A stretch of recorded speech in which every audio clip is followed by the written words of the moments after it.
Bienvenue sur ce nouvel épisode du podcast.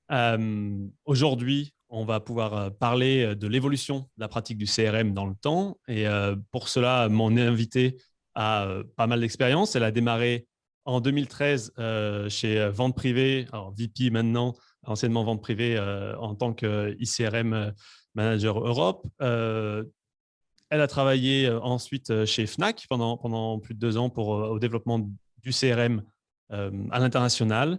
Et aujourd'hui, elle est Head of CRM aux Galeries Lafayette. Je suis ravi de vous présenter Cécilia Lunati. Bienvenue sur le show, Cécilia. Merci. Merci de m'avoir proposé. Avec plaisir.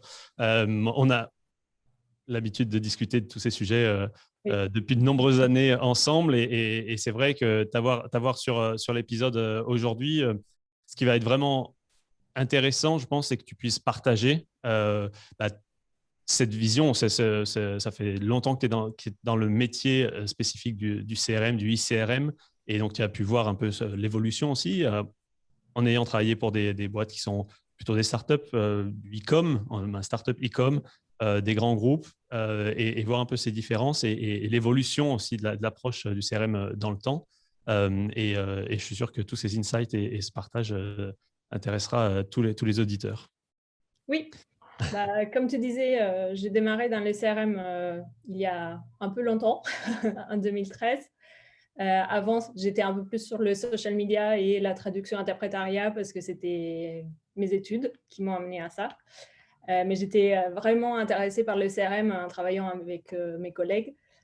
Du coup, j'ai demandé à monter en compétences. Évidemment, j'ai commencé des bases en tant que chef de projet et après, petit à petit, j'ai gagné en compétences et un périmètre.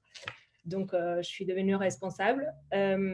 Effectivement, j'ai trouvé que le CRM a pas mal évolué par mon expérience, évidemment. Et comme tu disais, en ayant travaillé dans différents types d'entreprises aussi, VP 100% e-commerce, après Fnac Darty, un groupe important où je faisais et du e-commerce et du retail. Et actuellement, Galeries Lafayette, pareil, où on concilie la communication e-commerce et retail. Ça permet d'avoir une vision assez complète de comment le CRM évolue. Comme je disais, je trouve qu'au début, chez Vin Privé, le CRM, j'aurais tendance à l'appeler plus du PRM, parce qu'à l'époque, c'était bien l'acquisition qui avait ce rôle central de chercher de nouveaux inscrits. Comme vous savez, VP est un site où il est nécessaire une inscription pour participer aux ventes. Donc, le but, c'était de donner envie aux clients, aux potentiels clients de s'inscrire. Et après, le rôle du CRM, c'était de les transformer en acheteurs pour ceux qui n'étaient pas venus pour acheter tout de suite.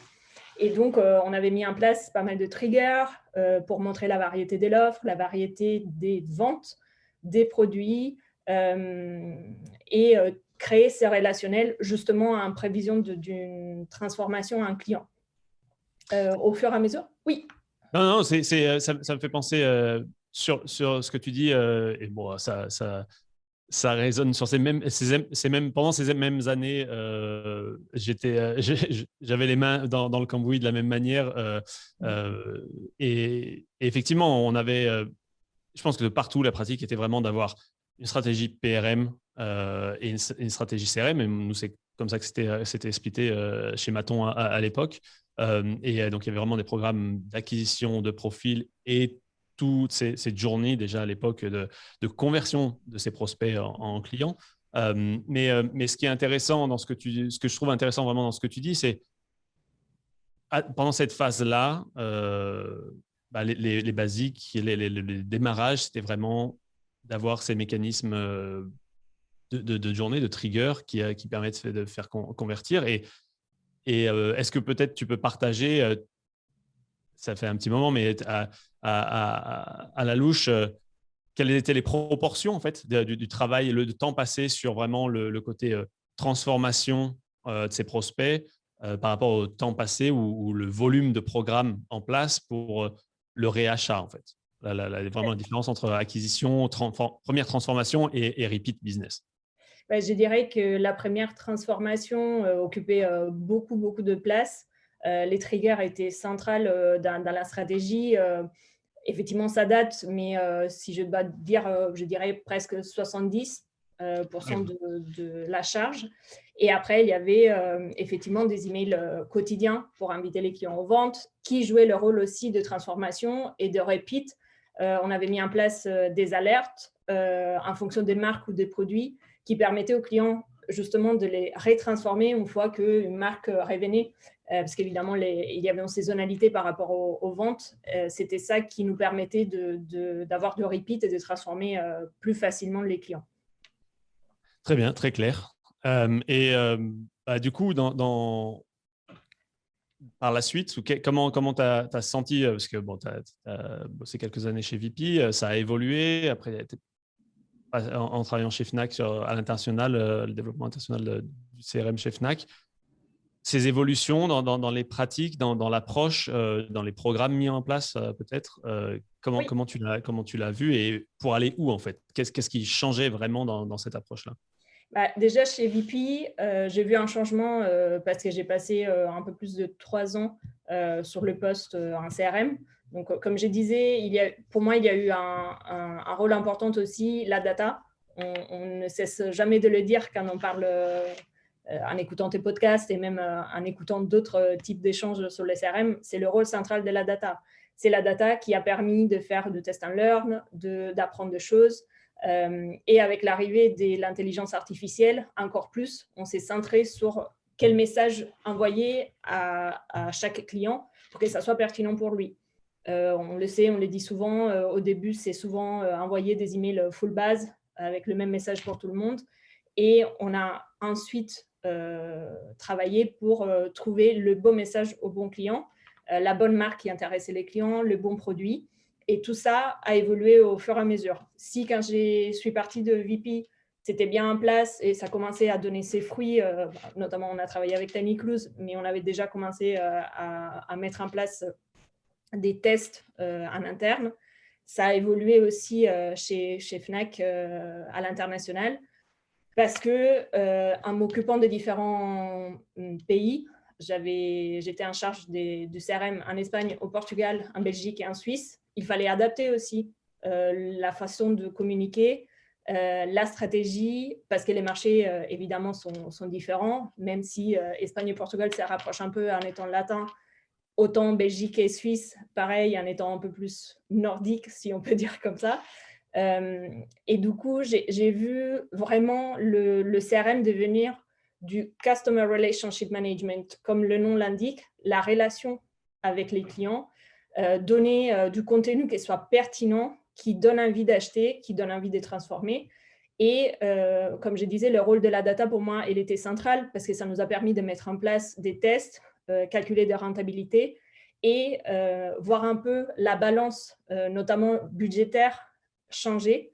Parce que si au début de ma carrière, je voyais clairement que le budget était de plus en plus affecté à l'acquisition, sans vouloir apporter de jugement, et c'était la stratégie de l'époque, donc bien évidemment apporter ses fruits.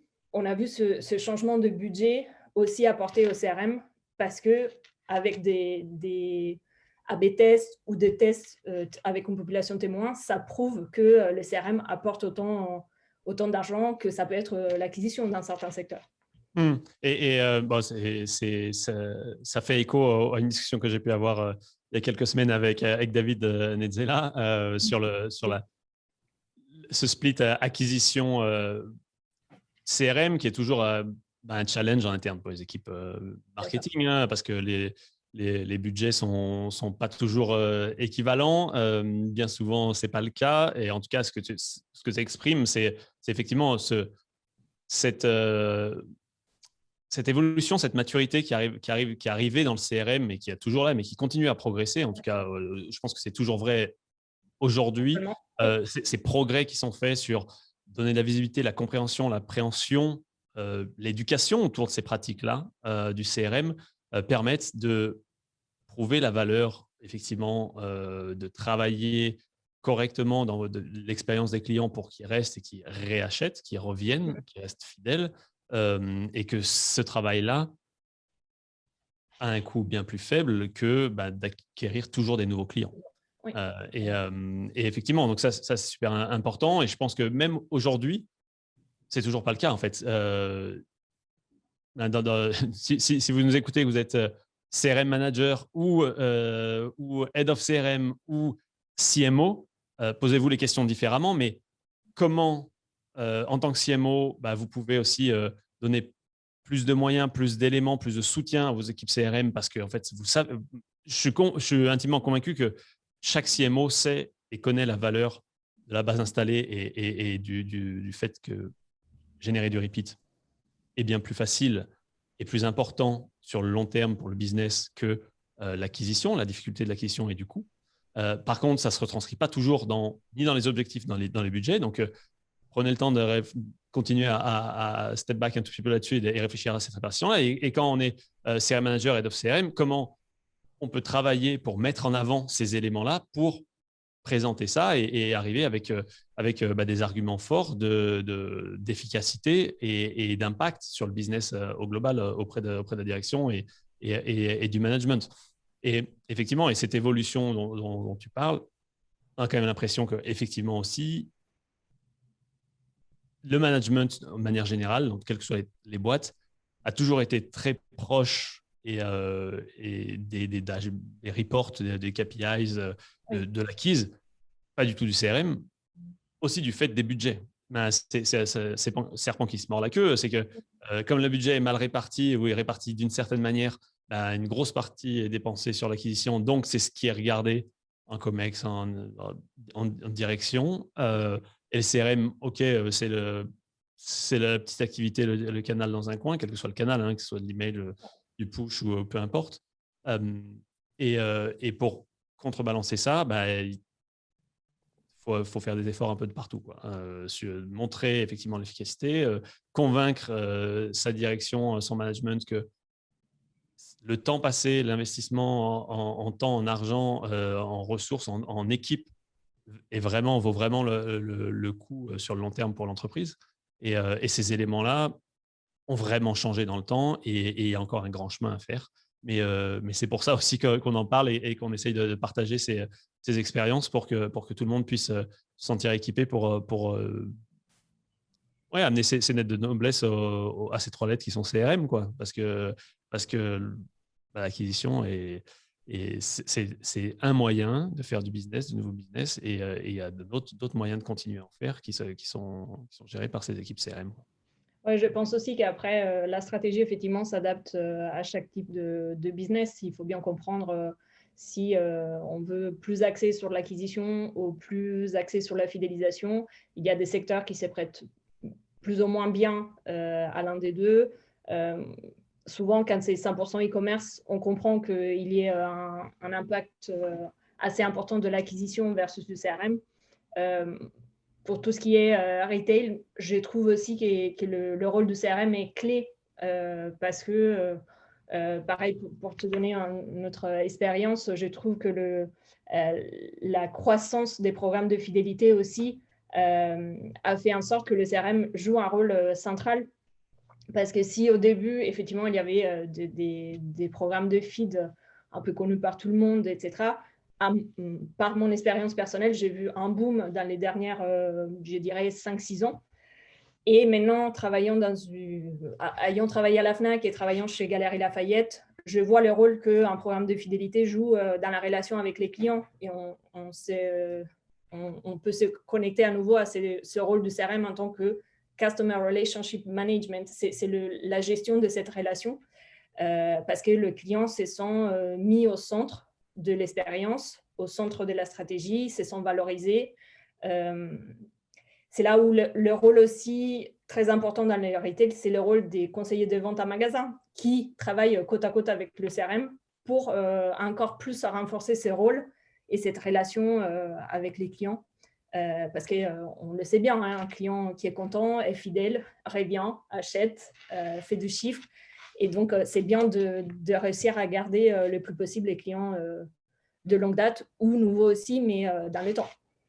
Oui, et alors, je rebondis sur ce sujet-là parce que la vision lifetime value du client, le fait de garder ce client et de faire en sorte qu'il y ait une bonne relation, qu'il y ait une bonne expérience, qu'il y qui est un attachement à la marque qui fait que la personne va rester cliente, fidèle longtemps. Il y a plein d'outils pour ça, effectivement, tous les systèmes de fidélité, ces expériences qui ont complètement changé et qui sont plus juste des cartes où on bip quand on fait la commande en ligne ou en passant à la caisse et rien ne se passe derrière, qui est juste un outil de tracking, devient vraiment un point de contact de relation. Et donc ça a évolué et ça existe depuis très longtemps dans certaines des marques qui étaient en avance là-dessus. Et effectivement, bon, tu as la chance d'avoir bossé chez Fnac et aux galeries. Et il y en a d'autres qui sont en avance ou qui font ça déjà depuis longtemps. Par contre, c'est une tendance qui avance et ça se répand partout. Donc ça, c'est un super point pour la relation avec les clients. Mais l'autre point que je voulais mentionner, c'est que dans cette évolution, dans cette maturité grandissante sur cette relation, il y a quand même, si tout le monde, quand on en parle comme ça paraît évident qu'il faut garder une bonne relation avec ses clients, que la valeur sur le long terme est plus importante que la valeur court terme. Comment au quotidien, et quel est dans ton quotidien, que c'était dans le passé ou aujourd'hui aux galeries, notamment avec des contextes très changeants, et on y reviendra un petit peu plus tard dans l'épisode sur ces contextes du Covid, mais comment, en tant que Head of CRM, tu manages ou tu gères, je veux dire, cette répartition entre aller travailler sur le long terme la relation avec le client, donc faire effectivement être customer-centrique pour vraiment garder ses clients attachés à la marque et sur le long terme, et ces pressions, ces contraintes qui sont souvent internes de résultats immédiats en fait. C'est une bonne question. C'est pas simple. C'est un challenge qu'on se donne au quotidien. Je parle actuellement de mon expérience, mais ça pouvait être aussi chez Fnac Darty. C'est pas évident parce que, comme tu dis, souvent les entreprises, les directeurs, le COMEX même, ont envie d'avoir des résultats rapides. Je pense que c'était, il me semble, David qui évoquait aussi ces points, ou Clémence dans le premier podcast. Parfois, il faut prendre du temps. Il faut tester les choses sur le long terme plutôt que vouloir tout faire et tout déclencher d'un coup. Il y a, à mon sens, une pédagogie un peu à faire en entreprise, et qui permet justement de sensibiliser la direction et les personnes qui sont moins dans le marketing ou moins dans le CRM, pour faire comprendre aussi qu'à côté des actions quick win pour transformer lors des opérations commerciales ou d'événements importants dont on parle, il y a aussi quelque chose à travailler dans les temps. Ça peut être de trigger dans les temps, ça peut être du réveil d'inactif. Donc, c'est arriver à trouver la bonne balance entre les deux grâce à une pédagogie et en faisant des tests. Pour moi, c'est ce que ça a été déjà dit par d'autres précédents intervenants au podcast, mais les test and learn, c'est la clé de ça, parce que ça permet justement de tester. Je ne dis pas que tout le temps, on aura des résultats positifs. C'est justement là la clé où on peut se dire « Ah non, cette stratégie ne marchait pas, c'est pas bien, il faut adapter, il faut changer ». Mais avec des chiffres à l'appui, ça montre la valeur et ça prouve même face à des personnes qui ne sont pas dans les secteurs ou dans le domaine marketing, ça prouve la valeur et ça permet d'avoir de l'appui et avancer dans ces sens. Oui, c'est effectivement, c'est David qui mentionnait que pour apprendre, il faut tester, et pour tester, il ne faut pas avoir peur de l'échec en fait. Il faut accepter que on va pouvoir faire des tests qui marcheront et d'autres qui ne marcheront pas. Et effectivement, et cette éducation, ce partage en interne, en tout cas, c'est ce partage de ces deux directions, ou ces deux éléments vraiment très court-termistes et long terme à faire en interne avec le management de manière générale. Ils vont vraiment se tourner autour d'amener des éléments. Tu parlais de la data et de l'importance de mesurer les actions et d'apporter donc du coup des éléments chiffrés pour appuyer ces choses-là. Exemple très concret, Head of CRM Galeries Lafayette, quand est-ce que la dernière fois que tu as reçu un coup de fil ou un email ou dans une réunion, on dit du coup, Cécilia, ce sujet-là, faut faire un full base demain. Ben, Ouh. peu importe, je sais que ça doit exister puisque ça existe partout. Tout le monde est face à ça. Je ne prendrai pas forcément l'exemple des Galeries Lafayette. Je tiens à mon poste. Non, je rigole, mais c'est quelque chose, je pense que tout le monde est conscient. Dans chaque entreprise, il y a eu des demandes de full base. Parce que justement, il manque cette sensibilité. Mais comme je disais, petit à petit, et grâce au soutien aussi de ma direction, de ma responsable, on a réussi à prouver qu'un message ciblé avec une cohérence vis-à-vis du client apporte beaucoup plus que quelque chose envoyé à toute une base ou même à des clients inactifs qui se voient submergés des communications. S'ils n'ont pas ouvert ou un email, forcément, ils ne sont pas intéressés. Donc, oui, exactement. Et les premières étapes même, avant même de pouvoir lancer des tests ou de prouver les résultats d'une campagne super segmentée, hyper segmentée, la première chose, c'est que la réponse non ne peut pas être, elle peut arriver, on peut la faire de temps en temps, mais on ne peut pas la faire tous les jours et sans autres explications. Donc, dire non, ok. Dire oui sans rien, ce n'est pas la solution non plus. Donc, comment faire et moi, le conseil, en tout cas, par expérience, ce qui a toujours le mieux marché, a été de dire s'il y a vraiment une urgence, pourquoi pas cette fois-ci, mais voyons le coût que ça a sur le long terme. Et donc, du coup, apporter les chiffres derrière, dire qu'on a fait ce blast qu'il faut absolument éviter, mais bon, il est quand même parti, ça arrive, c'est les contraintes du métier. Voilà le coût pour l'entreprise sur les 2, 3, 5, 6 prochains mois. Amener ces chiffres-là, ça sera beaucoup, beaucoup plus facile d'avoir la discussion de OK, comment on fait, quelle alternative on trouve, est-ce qu'on peut faire des tests, est-ce qu'on fait on fait un ciblage, on fait quelque chose de plus segmenté qui va mieux répondre, on va l'envoyer qu'aux personnes qui vont avoir de l'intérêt pour l'offre, pour la communication. Ce chemin-là, il démarre comme ça et il ne démarrera pas par la direction en fait. Non, Ce que je veux dire, c'est qu'il ne commencera jamais par la direction puisqu'elle, par définition, elle n'a pas la vue sur les détails de ça.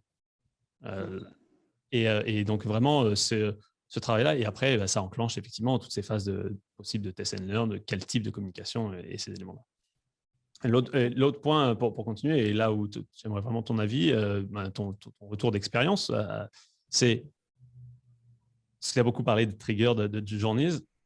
Bien évidemment, ça, c'est une base de la stratégie CRM. Est-ce que pour toi, toute la stratégie CRM peut être basée sur ce genre de pratique? J'entends dans le sens, je précise peut-être un petit peu ma question, c'est que dans ton quotidien, dans tes objectifs par semaine, par mois, est-ce que tu as la capacité à miser l'intégralité de ta stratégie CRM sur l'automatisation, sur, alors pas de la personnalisation bien évidemment, mais de la personnalisation par l'automatisation et comment tu fais ce mix-là en fait aujourd'hui parce qu'effectivement c'est nécessaire, ça a une couverture et une efficacité certaine et prouvée pour certains cas, 10, 15, 20% du trafic, des besoins, des éléments ou des campagnes qui peuvent partir par de ça. Okay, qu'est-ce qui est à côté, quoi? Qu'est-ce que tu vas pouvoir faire et comment tu répartis en fait dans ta stratégie ces différentes facettes des pratiques CRM? Idéalement, effectivement, je parle de mon expérience actuelle et la précédente aussi, parce que dans certaines choses, ça ressemble. Il y a un plan commercial à suivre, donc forcément, dans ces cas-là, on a moins de marge de manœuvre, dans le sens où, effectivement, il faut communiquer aux clients. On a nos stratégies, on se base sur des données, sur des résultats des opérations, le contexte. Comme on sait actuellement, le contexte est assez complexe, donc c'est une phase où il faut savoir s'adapter. Après, il y a en parallèle tous ces triggers, ces campagnes qui permettent d'apporter de la valeur, mais comme on disait tout à l'heure, c'est plus sur le moyen long terme. Donc, ça rejoint un peu la question précédente parce qu'on a besoin de prouver des choses via des résultats au COMEX ou à la direction. Et en même temps, on veut tester des choses un peu plus moyen-long terme qu'on sait qui portent de résultats parce qu'on l'a prouvé, mais c'est moins immédiat. Donc, pareil, c'est réussir à trouver la balance. Et actuellement, j'avoue, présentement, c'est beaucoup d'adaptation par rapport au contexte, à la partie plus commerciale et quick win pour aider l'entreprise niveau financier et niveau global, effectivement. Très bien. Et du coup, ça nous fait passer au dernier sujet de notre discussion. Effectivement, tout le monde a été confronté à cette crise et on en parle encore. Le but n'est pas de rentrer dans les détails de l'impact pour l'entreprise. Tout le monde a été touché différemment et je sais que nos galeries, bien évidemment, ayant de nombreux magasins physiques, il y a eu un impact très fort sur les employés et tout ce qui s'y attache. Mais côté CRM, comment tu me parlais pendant notre discussion de préparation de différentes phases depuis un an, là, depuis un peu plus d'un an que tout ça a commencé. Est-ce que tu peux en dire un peu plus sur ces phases et les approches différentes faites pendant ces phases en termes de CRM? Oui, personnellement, j'ai vécu l'arrivée de ce contexte compliqué et de cette pandémie directement en étant dans le CRM parce qu'on a vu un changement de stratégie. C'était délicat de parler de certains sujets, notamment 100% commercial. C'était vu et objectivement, c'était vu comme quelque chose de pas cohérente, de pas délicate vis-à-vis du contexte. Donc, dans une première phase, on a décidé, conjointement à la direction, de stopper ce type de communication, d'aller vers de la relation, de contenu un peu plus light, un peu plus justement relationnel, humain.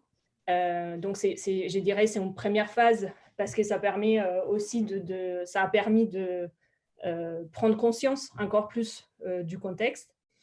Et petit à petit, on est passé sur une deuxième phase où les opérations commerciales revenaient petit à petit, on le mettait en avant, tout évidemment en ayant en tête que le contexte n'avait pas changé du jour au lendemain. La preuve, on est toujours dedans. Donc, c'est quelque chose de long, mais ça a permis de garder certains contenus un peu plus évasifs, légers, en parallèle de ce qui était après le contenu commercial, les offres.